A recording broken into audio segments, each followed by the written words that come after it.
Welcome to the Popko Project Podcast, a platform for the discussion and discovery of arts and entertainment. We focus on highlighting people and events that add value to the world around us.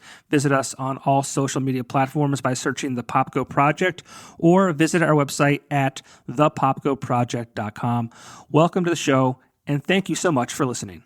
This episode of the podcast is brought to you by Keller's Garden Center and Landscaping Services. Contact Keller's today and get your yard cleaned up before that dirty old man winter comes. I hate to say it, but he's on his way.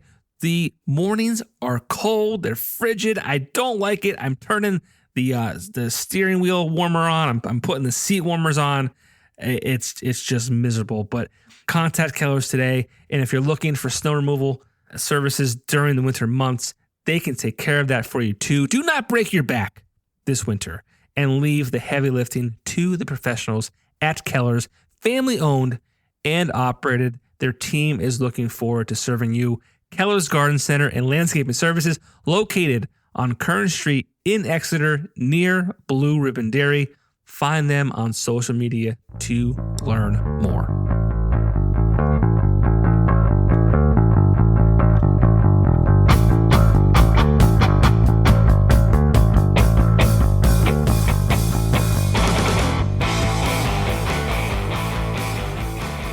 Mark, how are you?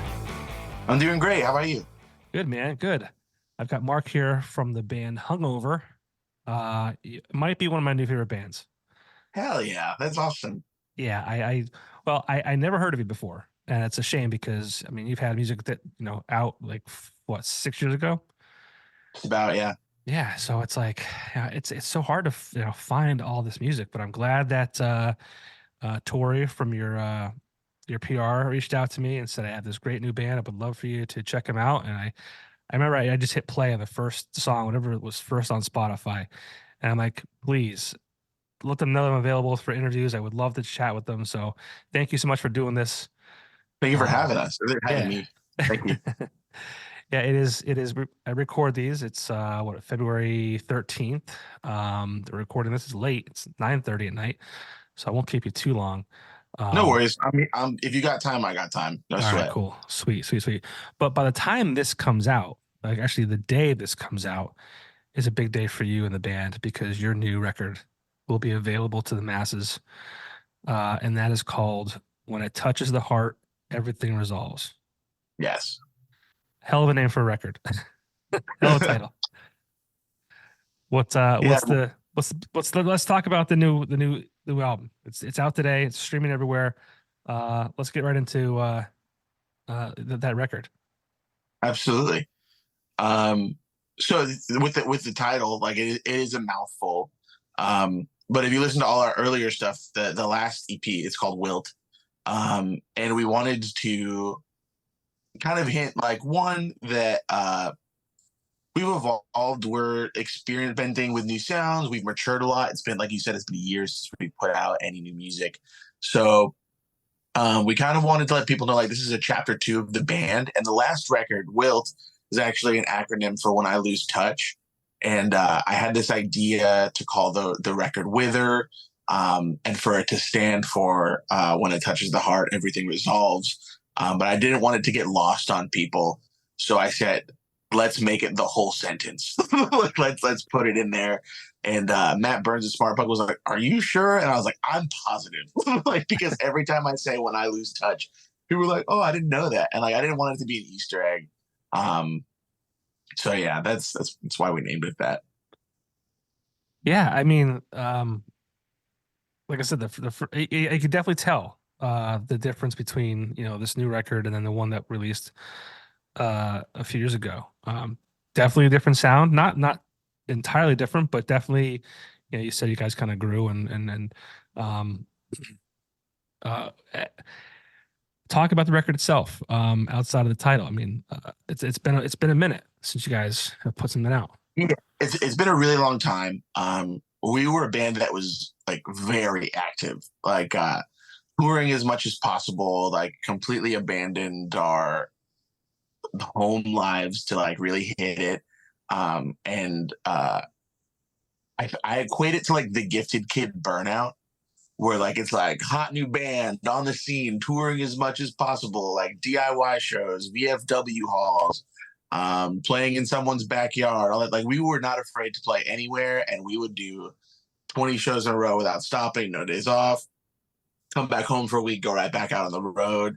And we just like got burned out before I think we really reached our full potential, and like a bunch of personal problems started coming up and everything started to slow down. I found out that I was going to have a daughter, and then all of a sudden there's a pandemic.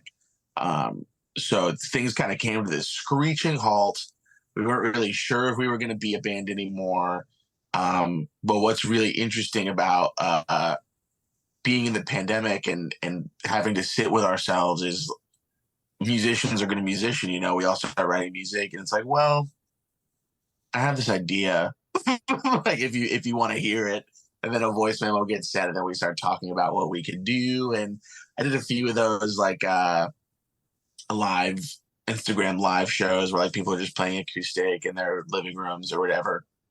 And it's just like it gives you the taste, and it's like, oh, like we can still do this. And then as soon as it felt comfortable, we got back in a room together.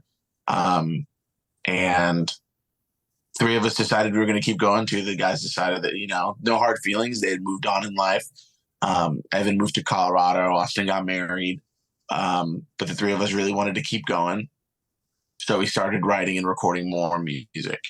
And then we were demoing and demoing and demoing. We realized, oh, we accidentally wrote a record, and we are kind of contractually obligated to put out a record. You know, like we're starting still on the dotted line. So like let's do it. Like let's reach out to Smart Punk and let them know that we have something. And they were very cool about the whole like kind of disappearing into dust. And then I think they kind of didn't really know what they were doing during the pandemic. Everybody kind of had to make a shift. We had a bunch of these songs demoed, and then we were like, okay, well, let's like, you know, demo them again. Let's really like get in there, polish things. And then we sat on it for a little bit more, played some shows, played some of the songs live, realized that some things needed to change, demoed them a third time.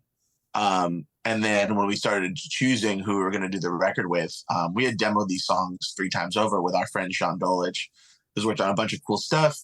And it became pretty apparent, like, oh, like if we take this bit from this demo and this bit from that demo and all this stuff, Sean was thorough enough and demanded enough of a performance out of us to where we kind of had like a Frankenstein version of a record. So we went in and we recorded the songs a 4th time, like with all these bits and pieces that we pulled from the 1st, 2nd, and 3rd demo sessions, if you will. That got sent off to Alan Reitman, who did our entire first record minus mastering to kind of help give it that like hungover flair. He added a lot of vocal production, tied everything together, made it sound like a record versus 11 separate songs that kind of sound like each other, you know.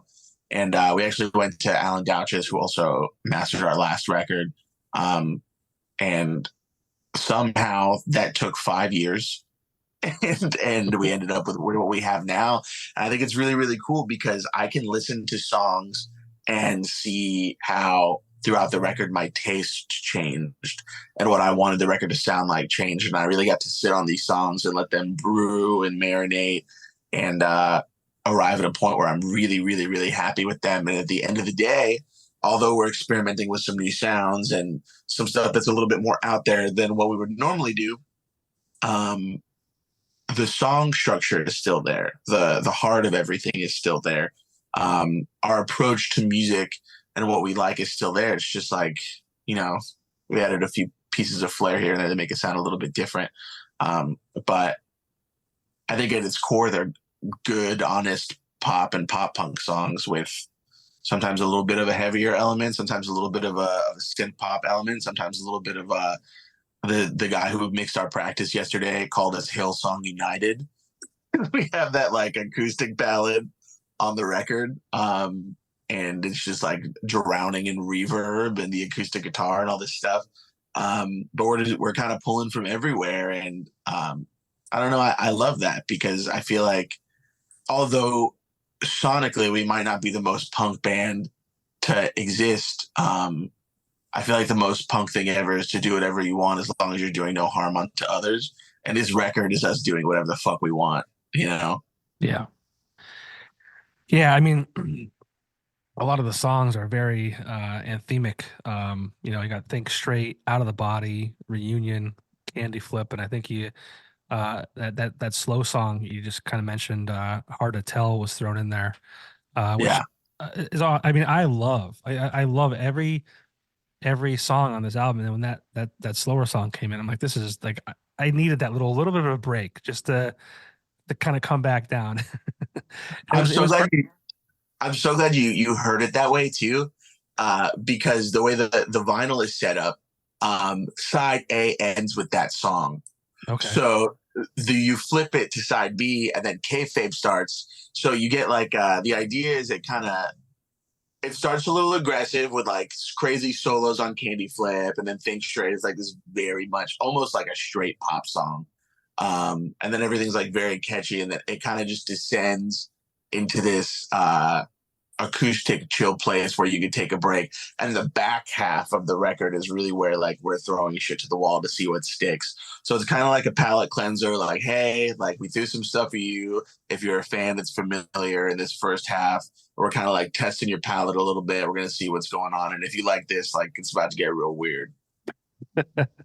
No, it's great. It really is. Thank you. Now, I mean, as a musician, I mean, it's been 6 years, right? And obviously, there's a bunch of things you mentioned that aided to that. Um, what did it kind of drive you nuts, almost? But like, I always imagine a musician who has that much time to like sit on songs, like you just go back to it, like tweak it, and then like, does it drive you nuts to a degree? Yeah, it's still driving me nuts because now what's interesting is we're gearing up to play this album release show, and when this comes out, it'll be in 2 weeks, I believe. And when you start playing the songs live, they start to take on another new life, and they start to feel different. It's like, oh, like it'd be sick to add a pause here, like it'd be sick to add a break here. This song should go into this song because like they go into each other or whatever the case is, and we're thinking about the set in that way. So like in that sense, we're still kind of tweaking the songs. And I was talking to my partner yesterday, and I was telling them I am going crazy because I've been working on this so long that it legitimately feels like it's my life's work. I've been a musician since I was 13 years old. I turned 30 last year, and I've never put out a true full length record. Wilt was 8 songs, but before we got picked up by Smart Punk, it was 5 songs, and we added the 3 more songs so that we could fill up space on a 10-inch vinyl. So 3 of those songs weren't even meant to go on that record initially. So we call it like a super EP or whatever. So this is like my first full length, the first batch of songs I've ever written to be heard consecutively in this thing. And have felt like a madman. And I think at some points it legitimately like affected my personal relationships. I wasn't seeing friends. Like any free moment I had, like between like being a dad and having to work and trying to do this music thing or whatever. Like I was just like, I live in Orlando. We were doing the record in Ormond Beach, which is about an hour drive and then an hour back. And I'm spending anywhere between 4 to 12 hours in the studio, no sunlight, like driving back, working, coming home, checking in, breaking night again, sleeping 4 hours, like whatever the deal is. And like, it really did feel like I was obsessed with this. And at some point I did have to have a talk and just go like, hey, I got to finish this. I'm taking time off. We're going to crush this record. Using all the PTO, like we're going to figure this out. And towards the end, we like over the last year and a half, it's been a long process of like getting it mixed, vocal production, mastering. Everybody's been super backed up with their workload and all that stuff. And to finally be arrived at a point where it's going to come out, because while we're having this conversation, it's not out, but when this video comes out, it will be out, is truly cathartic. It's insane. Like it feels like it almost doesn't feel real. Like doing a podcast and talking about it And like the fact that we've put out these singles and like event, like soon the record will belong to everyone. Like it won't be mine anymore. And I can't sit here and tweak it and I can't make a change and I can't like pull it back or whatever. Like it feels weird because it's been such a, not a private thing. Cause like I'll post on my Instagram and say like, oh, we're in the studio working on this. Here's that, whatever. Just to like, kind of like scratch that itch, like microdosing, releasing music by posting a studio session to my Instagram story, you know? But yeah, it has driven me crazy a little bit. And I just imagine in 2 weeks at this release show, like, I don't know that I'm going to be able to perform. Like, I might be crying, like from the release, like, oh my God, it's finally out and people have heard it. And I just I don't know. Like, I had a moment where we put out the first single and I knew it was coming out. And I stayed up till midnight to make sure that it was on my phone and that nothing went wrong and that everything was going to go good and that it existed. And I saw it and I was like, cool, it's real. And then I got in my car the next morning and I was like, I feel like it's bad luck to not listen to it on Spotify one time. And like, it wasn't an ugly cry, but it was one single tear. I'm just like, we fucking did it, dude. Yeah. Like, Hell yeah. like it's out and people are hearing it and like, it's on to the next one. And, we really have been a band where like people just really were holding on to that last EP and they loved it so much. And that's one of the things that like perpetuated us to get this record out, is we felt we owed it to so many people to deliver more. But you don't really realize how much you owe it to yourself until you finally do it, you know? Yeah. Sorry, that was a mouthful. No, dude, I love it. I mean, this is about you guys and the whole process. So I mean, please, by all means, talk about it all. I mean, I imagine you had you said you did a ton of shows. You had the first EP, or however you want to call it.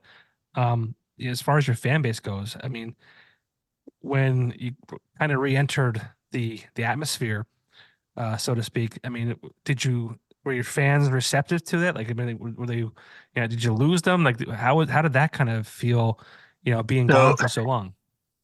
That's been interesting, because it's not like when we came back, we're like, all right, let's go do 6 weeks. We did a fly out to New York. We've done a couple out of towners, mostly playing in Orlando, like kind of like chipping away, getting back into the groove of things. Like I said, we did lose 2 members, so like trying out some fill-ins and stuff. And fill-ins will fill in, so they fill in other places. So it's just like finding a crew of people, like a rotating cast that can kind of help out. That was a big deal for us, because ultimately, the main reason we do this is because we like love it. We like playing shows. We love writing music. We like getting into the mix of everything. And at the age that we're at, not to make myself not old or anything, like I don't want to do this if it's not fun. And I don't want to do this if I'm not spending time with people that I absolutely love and that I like making music with. So like that was interesting too, where it's like, now I think we finally landed on the cast where like, it's like, okay, I could sit in a car and drive for 6 hours with you. Like not be absolutely miserable. Yeah. But as far as like the fans, listeners, whatever you want to call them, there were some that we lost, but we did keep a lot of the core fan base, and that's awesome because that's who this is for. Like that's why we put it out, and it didn't just exist on a hard drive for forever. And it's cool to see the reception. And I was really nervous because we are messing with some new sounds, and you could hear a lot of them in the singles. I was nervous that people were not going to be receptive, but what I've come to learn is that our audience has grown with us and their taste has changed with us. Because when we were touring a lot, as a 22-year-old or whatever, like singing my heart out in backyards or garages or the House of Blues or whatever venue would take us, a lot of the times it was people around our age. And yeah, some of them have kids now, and like maybe like they have to get a babysitter to come out to the show. But I think they appreciate it just as much. And thank God for the internet. I can just make a post and reach out to them and get in touch with them. And algorithm might make it a little harder, more or less, but it's definitely been interesting to have not a huge group of people, but like a loyal group of people who have been so patient and so receptive and so grateful. And yeah, it's cool. Like we played a show last year. We did a 5-year anniversary for that record Wilt, where we brought back those two members so that they could kind of have like a farewell, like a send off or whatever. Because we're still best buds. We love them. Because life happens. So I was nervous. I was so nervous that it wasn't going to do well. I was like, who cares? No one is going to care. Before that, we hadn't played for probably a year. And I was like, who's going to care? So it's the week of the show and it's half sold out. And I'm like, oh man, like we invited this band from Jacksonville. I want to pay everybody out. I want to make sure everybody's treated well. I want everybody to have a good show. I'm like, half sold. I don't know that that's going to do it. We started pushing the show. We're selling tickets every day. If there's one thing I've learned about being in punk, it's that everybody waits to the last minute to do everything. So it comes to the day of the show, and Marshall runs from Montgomery Drive, the best booker in the whole world. I absolutely love him. He's the best promoter ever, and I'll put that on my gravestone. He walks up to me and he goes, 30 left. And I was like, oh man, is that going to be enough? He goes, it's going to be enough. It's going to be enough. Doors open 15 minutes later. It's sold out. I cannot believe it. We're about to play. I look outside the venue. There's people waiting in line still trying to get in. And I'm like, I absolutely can't believe it. And then we're playing and we play one song and I'm like, holy shit, it's still a thing. Like it's still real. It's still tangible. It's still something that people will want to be a part of. And like, it feels good. Like it's so, so, so cool. And I'm so appreciative of it. And I don't know, like it's very validating. Like you work on this thing for so long and you kind of go away for X amount of time and you're like, is anybody going to give a fuck? And when people give a fuck, it's like, oh my God, like it's real. Like that's awesome. This is why you do it. Yeah. Yeah. Super, super cool that those connections have lasted a third of my life, Yeah. Well, let's talk about the first, let's talk about Wilt. And we'll talk about the differences in sound. Now, it's no secret that that record has a very Fall Out Boy-esque sound to it. Your vocals, and I hope it's not an insult. I really hope it. I mean, I've been ripping stump off since I was like 12 years old, dude. It's so fucking, but it's so good, dude. Like it's like it's like definitely a hint of that, but it's like still your own. And I mean, I'm a huge Fall Out Boy fan, so I mean, I think I gravitated towards this just because of that too. But the songs are very catchy. They're very consumable. Like, I mean, they're great. They're great songs. And then this new record, I always hate like doing this and trying to like, oh, this sounds like this and this sounds like that. But yeah, it's for these instances where we kind of like, if anyone's listening or haven't heard of you before, that might give them an idea of what it sounds like. This new one, this new one, like there's even like a little a day to remember in there. Okay, I haven't gotten that one yet. Okay, what have you got so far? I've gotten like crazy stuff. I always get Fall Out Boy, just because my vocals, like I don't think I'm ever gonna get away from that. But I've gotten Young the Giant. I've gotten The Neighborhood. I've gotten, what else have I gotten? I got Panic at the Disco a bunch, like their like later stuff, the more poppy stuff. What else have I got? I haven't heard A Day to Remember yet, but I could absolutely see it. I totally see it. A little bit, yeah. Not as like hard, but like there's definitely like hints, especially their newest record that they got torched for. But I mean, I loved it. I mean, I'm a big advocate for like artists being able to experiment. Like the 100%. Fact that people get mad and like this doesn't sound like the last record, and it's like these guys are artists. Like what do you want them to do? Just keep pumping out the same shit? Like they're creators. They want to take chances and create, and like it's just I laugh whenever I hear people say stuff like that. But there was another band I can't think of it. I tried all day today, and I couldn't even tell you what song it was. And I'm like, that's like reminiscent of this. And I thought it was Head Automatica, but it's not that. But yeah, I mean, We get I get Coheed a lot. See, I hate Coheed, so I wouldn't even say that. Dude, that's what's crazy about it to me. Our drummer loves Coheed. I didn't listen to Coheed until this band was a band for like 5 years because people kept telling me like, "Oh, I hear Coheed," and like when I listen to it, I'm like, I hope not. I don't see it. But we do get that one a good bit. But the Day to Remember is interesting because in the middle of recording Wilt, we added Sean to the band. Sean and I played in a band together, has to be 12 years ago now, called Broadway. And that was like a post-hardcore, didn't quite sound like a Day to Remember, but it was of the time. And Sean brings a much more post-hardcore, dynamic, edgy, alternative feel to the writing. And he approaches dynamics a lot differently than I would. So on Wilt, I was tracking a lot of the guitar. I think I tracked like 80% of the bass and the guitar.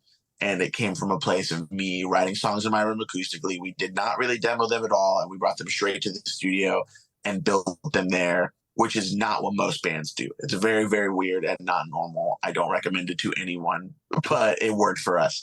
So this last record was different for me because Sean is head and shoulders a better musician than I will ever be. I'm very technically proficient. I'm not just saying this because he's in my band. I remember when I was in high school before I played with Broadway and he was in Broadway, I would go see them play and go, this guy is a machine.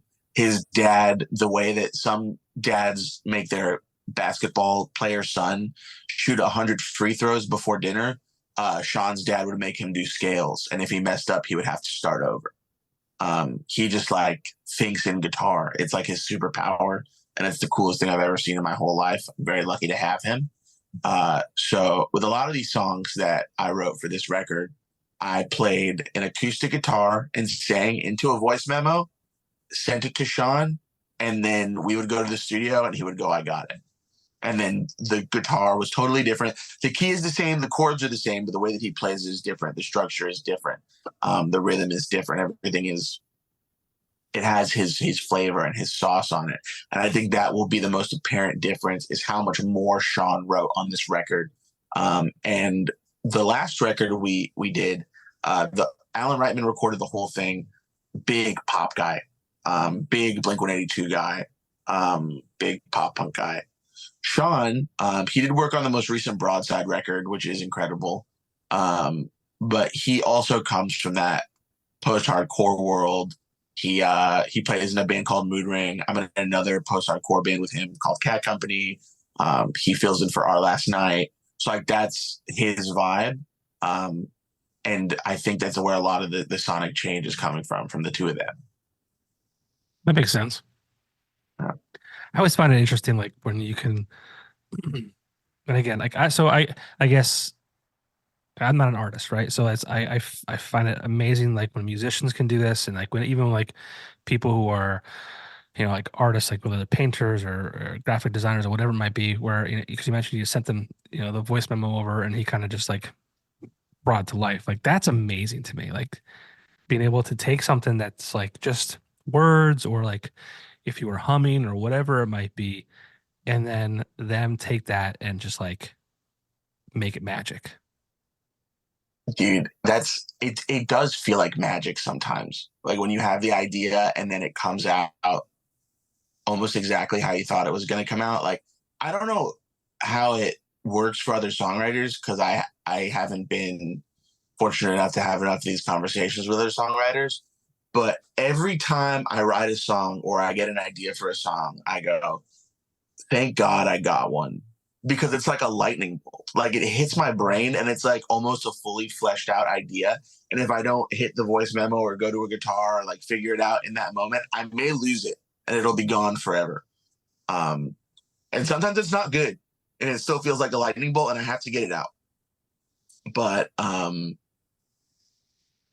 always worried it's never going to happen again. Like that I'm never going to get the lightning bolt. Yeah. And then it is so cool for me to feel that lightning bolt, for lack of a better term, and then to like pass it along to someone else. And they're like, I got it too. And then they like keep going. And that has truly been the spirit of this project, to where we only really work with people that we enjoy, because like I feel like that's how you get the best work. And once it's out of your hands, like you just have to give all the trust to the people that you have chosen to trust. To where, so for example, Out of Body, that song came together. Sean and I broke off from the band on a tour when we had an off day in New York in the city. We were going to go meet up with some friends I had from high school, and I had this idea for the hook. I had like written some lyrics the day before, like they just like come to me when we were walking. It hit me. This is pre AirPods, so I plug my corded headphones in, and I go, Sean, if I'm gonna, we're in Manhattan, so I'm like, all right, like if I'm gonna run into someone, nudge me because I'm busy. He goes, what the fuck are you talking about? I go into GarageBand. I get the first chord progression for Out of Body on like the simplest grand piano. I play it on a loop. I export that loop and I listen to it over and over and over and over and over again. And by the time we get to the end of our hour and a half walk, wherever it was that we were going, I was like, it's done. It's like, what's done? And I was like, the song that I spoke to you about yesterday, it's done. He goes, that's what you were doing this whole time? And I was like, that's what I was doing this whole time. Took it to our buddy Ian Marchanda, demoed it, sent that demo to Sean Connors, who's in our band. He takes it and demos it to Sean Dolich, or with Sean Dolich.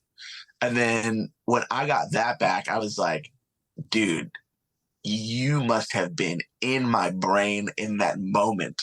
Like you were, maybe it's because he was right there and he felt the energy and he remembered that feeling from 6 months prior or whatever the case is. But when I got that first demo back, I was like, this is it, baby. Like, we freaking did it. And then, you know, you pass it along to the guy you trust with vocal production. You pass it along to the guy you trust with mixing. You pass it along to the guy you trust with mastering. And then you get it back and you listen to it in the context of the record. And like, I truly feel like that's the greatest song I've ever been a part of. I think it's the best song I've ever written. I think it's the best song our band has ever created. And I will die on that hill until I get another lightning bolt that's as good as that one. But it does feel crazy that it happens. And like, sometimes I have to like listen to it to remind myself, like, holy moly, this song took on a 6-year journey.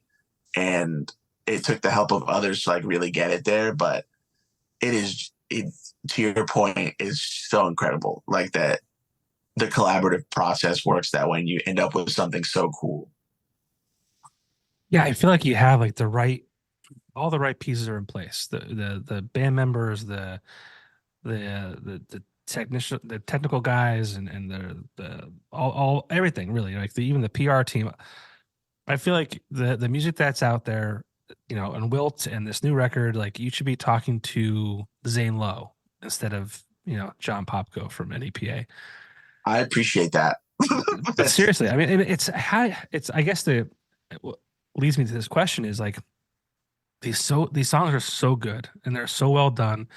But there's so much music out there. It's like, how do you break through the noise? And how do you like, is there a plan to do that? Is there a plan, like, you know, the last record you guys were just like constantly, you know, playing, you played it anywhere.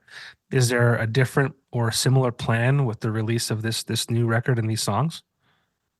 So that's kind of the new challenge. Is 6 years ago the world was different, the internet was different, the way that things were received was different, and I'd be lying if I didn't say I didn't care if this record got out to everyone. I want as many people to hear it as possible. Of course. But just based on where we are in our lives and what we're capable of at this moment, it does not make sense to hop in a van for 6 weeks and play wherever. We do have to be more calculated. We do have to have more of a presence on the internet. And sometimes it does seem impossible. I will go through a period where it's just like, I don't want to make a fucking TikTok, dude. Like, I don't want to be a content creator. I don't want to do this. There are so many other things that I've had to learn in the process of making this record. Like, I taught myself how to make lyric videos. I taught myself video editing. I taught myself color grading. I started to dabble in graphic design. Um, I figured out how to write an album rollout plan so that I could pitch it to SmartPunk, and I ran it through Chat GPT, like to make sure that it sounded right. I studied what other bands were doing, and the one thing that has become abundantly clear is that there's no guarantees at all. You can never be sure that anybody is going to hear it. And as much as you would love for everybody to hear it, the best thing to do is to make sure that you are writing for you and you're writing something that you would want to hear, and that you're excited about. And maybe next record we are talking to Zane Lowe and John Popko, but maybe not. And that's fine, because I gave it my all on this record. We all gave it our all on this record. And I think that if it gets in people's ears, that it's something that we can stand on. And my whole music career, I've never had a body of work where I could say like, nah, I'm confident in this and I feel good about this. I'm very skeptical of myself. I think like most creators, I am constantly doubting my every move. Mm-hmm. But the one thing that is absolutely awesome is that I feel so good about this.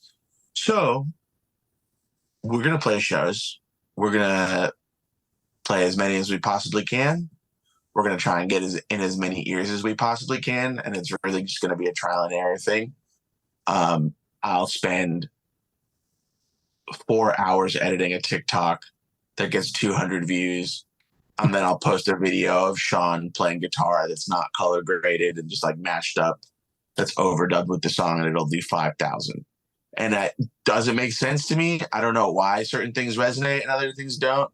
But I'm going to figure it out, Yeah. The other thing is, last record, we got a lot of love from Spotify, a lot of editorial stuff, a lot of algorithmic stuff. And it's just more competitive. I think something like 10,000 songs a week get uploaded onto Spotify is insane. Like for me to expect that they're going to pitch fractured and listen to my song for more than 10 seconds is insane. Like it's just not going to happen. So you do have to work harder, and you do have to find different ways to get people to listen. And when I get the answer, I'll let you know. Like it's a toughie for sure. It's hard, man. Like it's you have to be your own, marketer, really. It's like you have to do all those things you mentioned. You have to be your own graphic designer and content creator. And it's like, I don't want to put you on the spot here, but like it gets to be a lot, right? Like it's like, you just want to be able to write good songs and record good music. And then after your brain is tapped from doing that, now you have to talk about doing TikToks and like all this other shit. It's like, what the hell? So I'm sure you get it. This is the first time we've ever spoken. So like, I don't know what your life is like. I looked at your Instagram before we started, so I could like, get a feel for what you do here. But I don't really know what you have going on, but I'm assuming podcasts might not be your full-time deal. Like you might have something that's going on. But at the end of the day, like you care about this and you really want it to work out. And whether one person listens to this podcast that we're doing or 1 million people listen to it, you're going to put in the same effort and work and care because this is what matters to you. This is what's important to you. And you're going to set aside that time to make sure that that happens. And I think I feel the same way about the band. As much as I am a partner, a father, a friend, a brother, a son, all that stuff, I am equal parts also a musician. And I don't think that I would be happy with myself if I just stopped or if I didn't try or I didn't give it that genuine effort. Is it frustrating? Yeah. Like it's super, super frustrating. I was actually just talking with someone at work the other day because I manage a corporate barbershop. And oh shit, that's sweet. Yeah, it's very, very cool. I love my job. It doesn't really feel like a job a lot of the times because I'm just like shooting the shit and cutting hair. The corporate radio plays Hungover, and it goes to every single bar. We have I think 115 locations nationwide. So if they play Hungover, it's playing in all those shops. And one of my employees walks up to me the other day and he goes, "Isn't it cool that because of the internet, like someone got a hold of your band and now like people know you that you've never met before?" And I was like, "It is super, super cool. I think our band is bigger if the internet doesn't exist." He's like, "What are you talking about?" And I go, "Well, if I could just rip, like if I could just play shows and write and record music, then I think I'd be better off because I could focus all my energy into that." And when we first started to develop any sort of a following, the the lore was not Hungover has such good content. They're so entertaining online. The lore was Hungover is crazy and they will jump off of stuff and they will break stuff and they sound pretty good, but like they're really just there to have a good time and we want to have a good time with them. And if the people who work with me do hear this, which would be funny, I always talk at work about like curating a vibe and wanting like curating a vibe that people want to be a part of and that that will attract people to you. And I think that's always what we've done with this band is like, what would I fuck with if I saw a band playing live? Like, what energy do I want?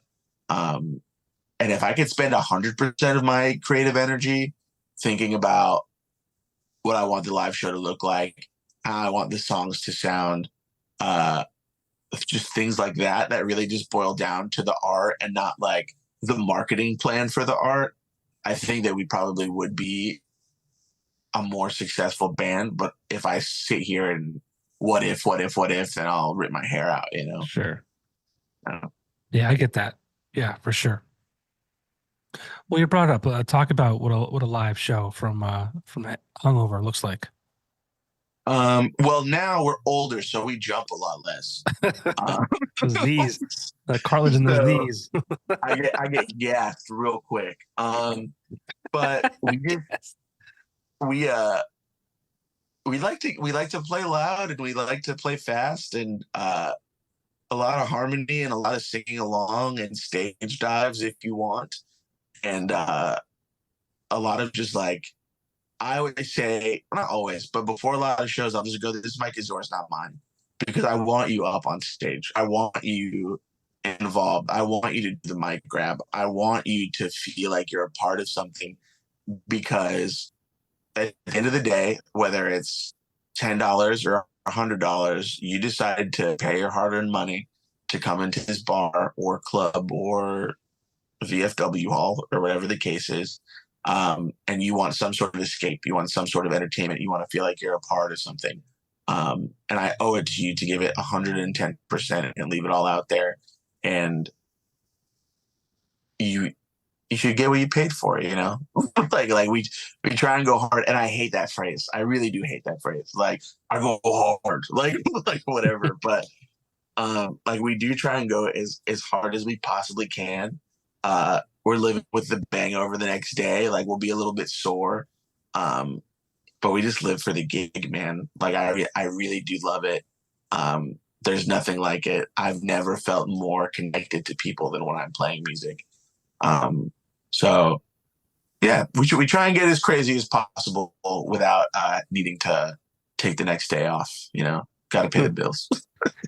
Yeah, I feel that like that comes through though in your music, and I've never seen you perform live, but I feel like, I mean, I that's what I would expect from a band of your caliber, you know, based on the songs that I've heard. Like that's what I would expect.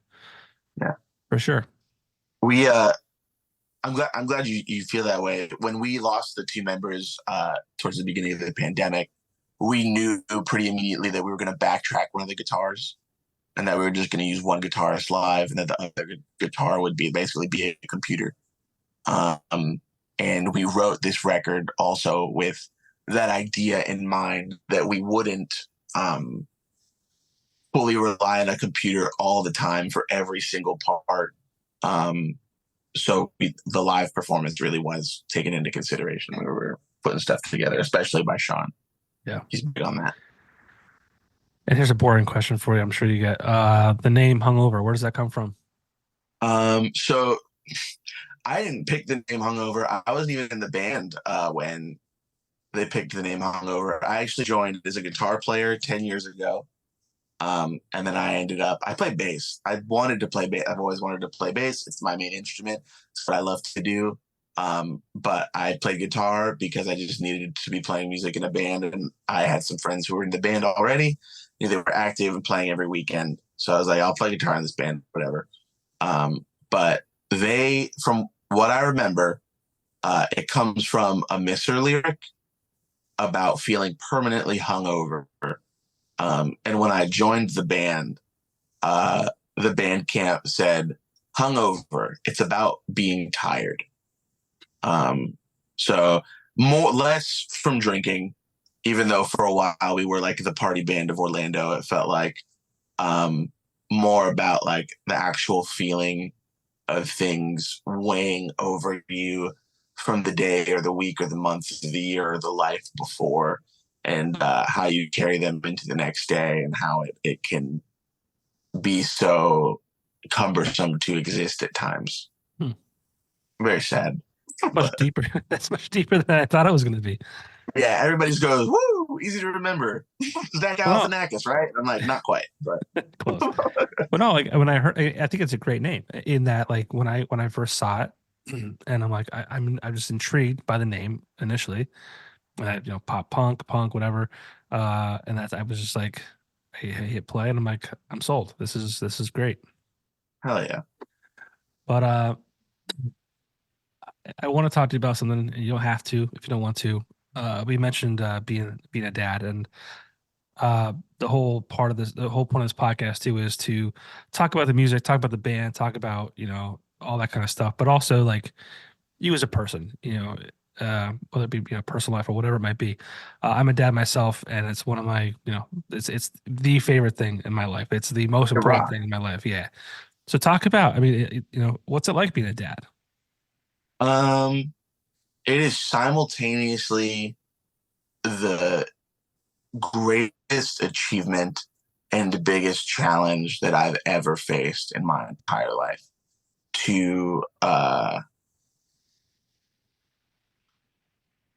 Yeah, dude, like I get emotional thinking about it, just because like it's so crazy that I have these like two people in my house that I affect every day, and they affect me in such a great way. And like the whole idea is that you're supposed to be imparting knowledge on them and like teaching them how to be a functional person and how to live and how to love and all that stuff. And you want them to take all the good parts of you. And I call it cheat codes. Like I always want like my experience to help them skip things in life that I had to struggle through. Sure. And just like give them like the cheat codes or the keys to success, or what you think a success is. And then you kind of go down this rabbit hole of like, well, like, what is a successful person? Success is happiness. How do I make my kids happy by just existing? But I don't want them to fall behind, but I want them to, it's just this constant back and forth where it's like, I want to make these people the happiest people that they could possibly be while still growing and still nurturing them. And it's not like there's any parenting book or parenting TikTok or advice column is like such bullshit, because every person is so uniquely different. And even my two children who come from the same place and live in the same environment are so drastically different people because of the way that they're wired. You have to approach each one differently, and you have to navigate those relationships differently. And each one means something different. Where like you think about that phrase, like, who's your favorite child? Like, well, I love both of them equally. Because they are so different, and they are their own adventure on their own. And together, when they come together, like the dynamic changes and all this stuff. It is truly the thing that has made me feel like I'm exactly where I'm supposed to be all the time, but I also have no idea where I am. I know I'm in a forest, but if you gave me a map of the world, I wouldn't be able to tell you which forest. Yeah. But we're working on seeing our way through the trees. It's really, I don't even know that there's a word. It's amazing. It's awesome. It makes you realize so much more about yourself. You have these like tiny mirrors that They kind of show you things about you, and like, did your kid ever do something that you do that you think is bad? And you're I'm like, fuck, that's me. Like, I have to, I'm like, sure. I can't think of it off the top of my head, but I'm sure. Yeah. yeah. And it's like some of it is hardwired. Sidebar, I have three siblings that I did not meet until I was 24. Oh wow. And I went and I met up with them, and we got food. And my sister looks at me and my two brothers, and she goes, "This is ridiculous." And I look up and I'm like, "What are you talking about?" And both of my brothers and I are on the same side of the table, mouth slightly open, looking down at the menu with our arms crossed like this and our hand on our head. It's not like a choice or like Right. like something that's like a part of our personality or whatever the case is, but it's just something that like at some point we are all genetically predisposed to be postured like this when we're taking information. Something somewhere made that happen. Yeah. And it's so crazy to see like that balance of like nature versus nurture, and like, how is this person wired? What do they get from me? What do they get from this other person that helped me make this it's oh my god, that's a whole other podcast. Life's Like, crazy. Yeah. it's so awesome, but like so challenging, and like it'll make you question yourself and dig deeper and try harder. And that's another big factor in me doing the record. Is a lot of people will say like, how are you able to do this and sustain this with children? I don't want my kids to feel like I gave up on my dreams because they exist. I want them to feel like I pushed harder to achieve my dreams because they existed. To where if you order the vinyl and you open it up, there's a dedication to them in the bottom right hand corner of the insert, because they call Gabe and Sean Uncle Sean and Uncle Gabe. Like, we're family, and that's like the most important part of my family right now. And I want them to know like that dreams come true because you make them, and like they're my dream come true. You know what I mean? Like, I don't know. It's such a crazy idea, but like me doing this in some weird way is me proving to them that like, for lack of a better term, that like I'm not just some fucking loser who took it easy. You know what I mean? Yeah. Like, I put it hard to make this thing that I wanted to happen. Like, how old are you? Do you have one child, multiple children? I have two, a 6-year-old and a 19-month-old. Oh, dude, that's awesome. Yeah. One day your children will look at what you're doing and they will see that their dad has a whole archive of conversations and stories that he has collected and relationships that he has made, and they will see how much you truly care about what it is that you're doing. Yeah. And I feel that way too. Like, that's like, I want when I am gone for them to hold the vinyl and go like, holy crap, my dad really did something. Yeah. He tried. Like, and maybe I don't get a Billboard #1. Maybe I don't get that Zane Lowe interview. Doesn't matter. It doesn't matter. What matters is that my dream is to put out music and have fun with my friends, and to be a happy person and to raise happy people. And I'm going for it, you know? Yeah. My son will, he knows that I do, he doesn't know what a podcast is, right? But like, I do these at night. The reason I do them at night is because, you know, I'm a dad first and foremost. And I make sure that we do dinner together, and, you know, I read the books and do the bath times and all that kind of stuff. You know, my wife collectively, right? And, Yeah. and, yeah, so I do this at night, and he'll always be like, oh, do you have a podcast tonight or whatever? And I'm excited for him to get to an age where he understands what I'm doing, because he has no clue what it is, right? And like what you said, you know, have this collection of things that, you know, when I'm gone, like he can have access to, and my daughter can have access to. Because I lost my dad early. I was 22 years old, and what I would give to have a recorded conversation, whether it would just be just audio or, you know, a visual or whatever, what I would give to have that, like, I don't know what that would be, but I'd probably give anything at this point, just because I can barely remember his voice. Yeah. So it's cool to do, and in addition to that, it's like, Daddy wasn't a loser. Like he just wasn't like Yeah. he didn't come home and like just sit on the couch and do nothing. He played with us. We did dinner. We did this, and then like after I went to bed, he was doing a podcast or whatever it might be. Like to have those things, and you're teaching them without teaching. It's just you're hustling, you're doing these different things, and I think anyways, it'll go a long way. That is, yeah, that's it, dude. Like that's the best thing that you could possibly do. And it is tough because you get the guilt.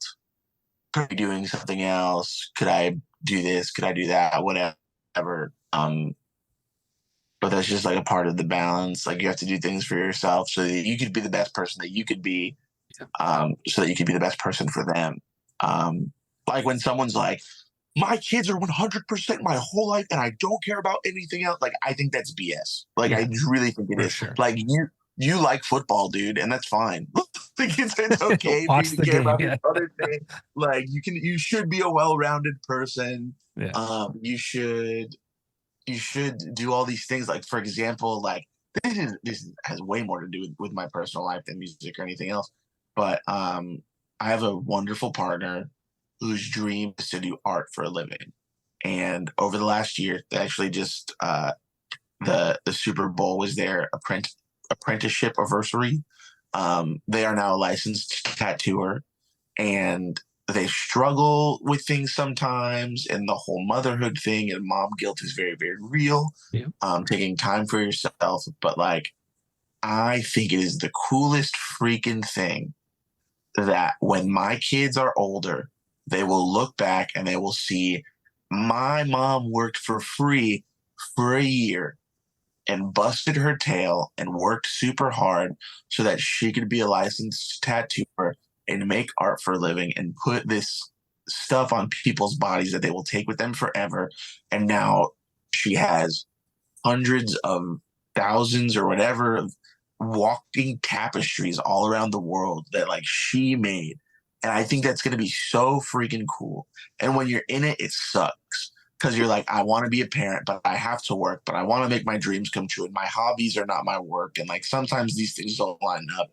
And I have to stay up late so that I could do the podcast or I could draw the picture or I could write the song or I could do this thing or whatever the case is. But you have to think macro sometimes. It's so easy to dig into the minutia. And this isn't just a parenting thing. This is a life thing. It's so easy to get micro and to dig into the minutia and feel like you're doing the same things over and over again and you're sacrificing time. And what else could I be doing with my time? And is this a waste of time? Will I ever achieve that dream? And like, it's a really corny phrase, but I think it's a little overused. But the closest you will ever be to achieving your dreams is when you give up. If you don't stop, then you'll know that you tried your hardest. And it's more a waste of time to just give up, because if you give up, you'll never know. And look at all that time you wasted trying, Yeah. So it's just, dude, being a human is fucking nuts, dude. It's crazy. It's so crazy. Like the feelings and the growing up and growing old and realizing things in perspective. And I'm in my head about it constantly. Yeah, and I think it's I'm 41 years old. You're young in my mind. And like I think back, my parents. You always think about the generation prior. Like I'm sure that when we watched TV as children, my parents were like, "Oh, that TV is gonna ruin their brains," blah blah blah. And now we're like, "Oh, these video games are gonna ruin our kids' minds and all that kind of shit." Like, but I genuinely feel that like our life and our world and trying to raise humans is far more difficult. And I said I'm not trying to like compete, but it's far more difficult today than it was for our parents. In that, the social media and the world we live in general is just crazy. But like, even like the kids' mental health and like that was like maybe it wasn't as big as a thing back then, but it's more of a it's a bigger thing now, and at least it's addressed and recognized. But like I mean, growing up now, like as a kid, and then growing up, being a parent, it's information overload. It's constant worry. It's constant stress. Am I doing a good job? Are my kids okay? Are they shielded from the things that they need to be shielded from? It just never stops. Yeah. Just constant. It's wild. And then as soon as you think you have it a little bit under control, new challenge has entered the arena, or new obstacle, or new stage of life. I had a complex this weekend about whether or not to step in as a parent. I I lost my grandma 2 years ago, and we went to go visit her funeral plot on Saturday. My son had been, and my daughter had not, because she'll be 4 on Saturday. So just like, not like, there's no reason for her to be there. Just one time my son went with my mom and helped like clean up some stuff, put flowers on, made it nice. He understood, and he remembers my grandma. So like, just like something to, help him process whatever the case is. We get out of the car, and my daughter's like, "What is this?" And my son goes, "This is Dad's grandma. Her bones are in the ground and her body's in the sky." I was like, yeah. It's not. Yeah. It's like, what do I say? Because like, he processed it, and he understood, and he understood in a way that was necessary for him at the time. Yeah. I don't need to get deep with it. I don't want to expose him more to the idea of death and existentialism and religion prospectively and spiritualism and all that stuff. I don't want to go there. But then I have this juxtaposition of my almost 4-year-old was just told, bones in the ground, body in the sky, Dad's grandma. Like, is what she heard. And I didn't think about it. And I was like, you know what? I'm just gonna let it slide. I mean, it's what it is. We're here to, like, she understands. He understands. It's all good. Yeah. I'm making an executive decision. We're not gonna explore this anymore. Let's put the flowers down. Let's pull the weeds, and we'll get out of here. There'll be a day for that. Yeah. Yeah. The next day, I'm getting ready for work. My partner's in bed. The kids are both awake, but my partner's still working on waking up. My daughter sees that the door's open, which is her signal to go, I'm going to go wake up Mom. And she jumps in the bed. She worked late the night before, so they were asleep. They didn't see her for the rest of the day. The first thing my daughter says the next day is not good morning. It is, yesterday we saw Dad's grandma. Her bones are in the ground and her body's in the sky. Yeah. It's like, oh no, I should have corrected it. Like, what happened? Like, deep. It's just like, it's like one of those things to where it's like, it's stuck with me enough to where I just told the story on a podcast. But it is it a misstep? I don't know. Should I have said something? No, I don't know. But like, we're working on it, and we're moving through it, and like, hopefully I never have to deal with another situation like that again. But it's just like, I don't know. It's so interesting, like that whole dynamic, and like what I could have done different, what I did right, I don't know. I think you did perfect. It was yeah. I mean, for what it's worth, as a father to a father, it's just like, kids are gonna be kids. They're gonna they don't even like, they don't think about it deeper than that. It's very surface level. It's just like, okay, this is what it is, and they're on to like, whatever is next. And kids are hilarious. I mean, yeah, it's nuts. And it's very interesting with, like, I don't know how your youngest is probably not speaking too much yet, so I don't know what they're aware of or whatever the case is. But my son especially has an acute awareness for emotional situations and like where people are. And on the surface level, he's like Fortnite, Super Mario, Sonic, Roblox. like he's like, that's what I care about. I don't really like math. like that's where he's operating from. But he'll sense when I'm down or something. and he'll just like sit next to me and he's like, I love you, Dad. And I'm like, how did you know Yeah. like that I needed the push or just something, or like he'll like they'll bait me into playing like if I'm feeling down or depressed or whatever the case is. And like it is wild to, and I wish I could tap into it honestly as an adult, like that innate ability to just be like, I don't like that you're sad right now, and I'm not going to tell you that, but like, let me just do something to shift your environment a little bit to maybe like perk you up, make me feel better, make you feel better. Everything's all good because they just want everything to be chill. They want everything to be nice. They want everything to be maybe not necessarily quiet. Sometimes the chaos is peace to them. Sometimes you need Legos all over the floor and a drawing on the wall that you did in permanent marker or whatever the case is, you know? Like that's what makes you feel like you're achieving your stasis. And you learn as you get older. But that's really all they care about is just for things to be level and for things to be all good the way they see it. Sometimes it's weird to have to remind yourself of that. Like that, I think that's where the "oh, am I doing a good job" thing comes to play. It's like, oh, are they happy? And it's like, no, they're happy in a pig in shit right now. Yep. Like they're so fired up. I'm the one who's questioning if everything's all good or not. Like they're not even thinking about it. Yeah, and how real is the second child thing? Like, as far as, I mean, I was like neurotic with the first one, just like, oh my God, I can't, you can't fall, you can't, blah, blah. And then the second one was like, yeah, whatever.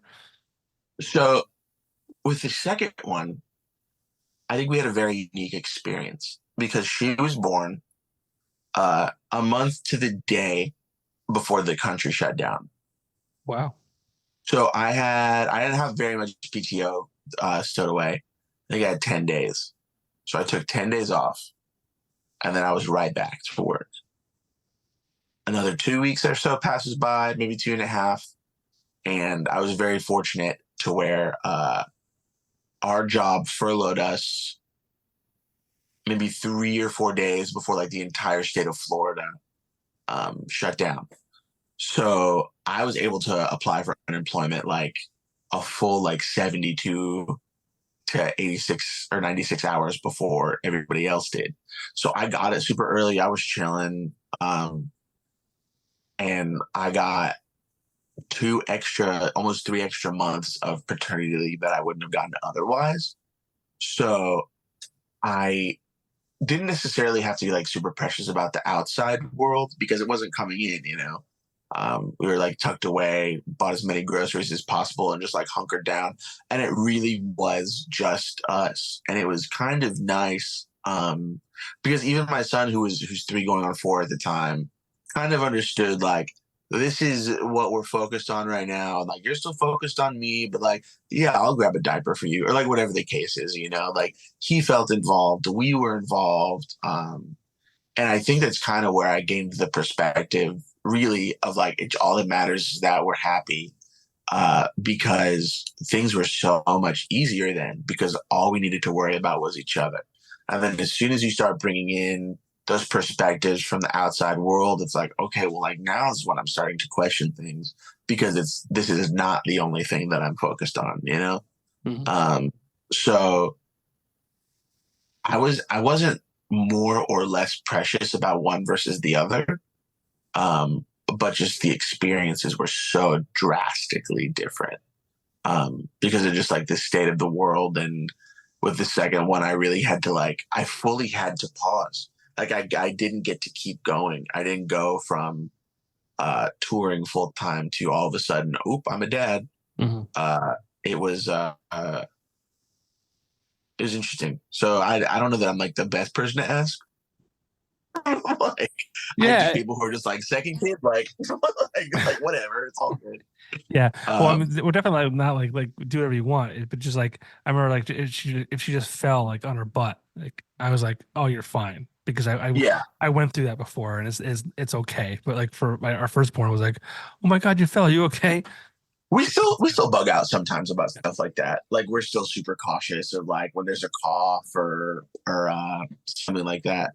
So with my youngest, she has never been to daycare. She doesn't go to pre-K yet. She'll be in pre-K next year. So she didn't get the immune system that my son did, to where like he's 3 years old eating dirt with other 3 year olds rubbing boogers on each other, that whole deal.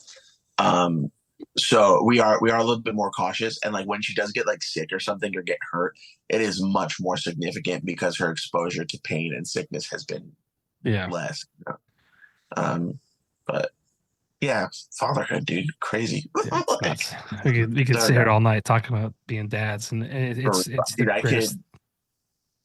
It's all day. All day I cut other dads and I talk about being a dad. It's nuts.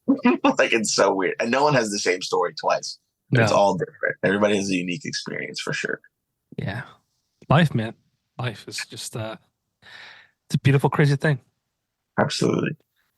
But well, thank you for sharing. Again, some people want to talk about, being dads on a podcast and not have it live on the internet. It's like, not that we're talking about anything, specific, but I'm very publicly a dad. Very proud publicly about being a dad. Same. I love talking about it because it's just it's my favorite thing in the world. 100%. But let's wrap things up. Hungover, album's out now, streaming everywhere. You alluded to that it's also available on vinyl. I think you said people are actually getting it now, and today's February 13th. Yeah, it's actually really, really cool to see like who was like the first to order it. Like, they're getting it now, and whoever subscribed to that like Smart Punk Record Club thing, they're getting it now. Which it's crazy because the album actually got like soft announced because around Christmas time, Smart Punk announced this really, really cool record club thing where you get like a monthly batch of records, and they put us in there, which is super cool and generous of them, because like they put like the Seosin self-titled in there, like stuff like that. So just to see our band, like, oh yeah, you're gonna get our record. It's cool to see like the first few people go like, this is incredible. Like, and what's more awesome is that those people, I won't say forced, but these people were made to listen to the whole thing from front to back the way that it was intended to be listened to. And I think that's a great place to start. Well, it's so awesome that you did that, because a lot of times bands nowadays, they don't, put those songs in order that way because of the way, the streaming services are, and they're releasing singles, and it doesn't really matter. They're just kind of thrown together. And I love when bands continue to do that and kind of place them, from 1 to 10 or whatever it might be. So that's cool. Oh yeah. But what are the plans for Hungover in 2024? I mean, records out today. Any big surprises coming up that you could share with us, or should we just follow in the immediate future, we have an LP release show, 310, at Will's Pub in Orlando, Florida. Got a couple festivals that are not yet announced that'll be happening in the summer. Got some stuff lined up through the rest of the year that isn't necessarily announced, but if you give us a follow at Hungover Band on everything, we will keep everybody up to date. There's definitely more to come this year. And we're so freaking excited to be back. And even if there's not an announcement, like as soon as you follow us, like there's definitely like some goofy content, or, like trying my best to be that content creator, that TikToker. I gave up. Yeah. I gave up.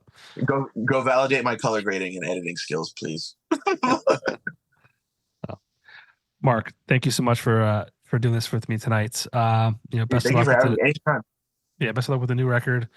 If you ever come north to Pennsylvania, specifically the Scranton, Wilkes-Barre area, let me know. If I'm down in the Florida area, I'll let you know.